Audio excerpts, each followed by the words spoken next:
Hi, my name is Chelsea, age 11, and I'm happy to be here. My number is 29, and I'll be performing a monologue for you. When we were 5, they asked us what we wanted to be when we grew up. We answered, astronauts, presidents, or in my case, a princess. When we were 10, they asked us again. We answered, a rock star, a cowboy, or in my case, a gold medalist. But now that we're grown up, they want a serious answer.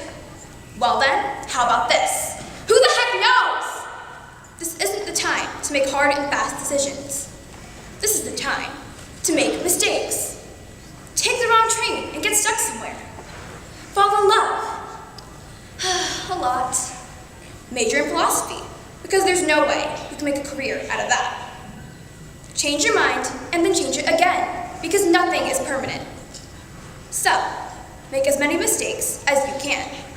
That way, someday, when they ask us what we want to be, we won't have to guess. We'll know. Thank you for your time.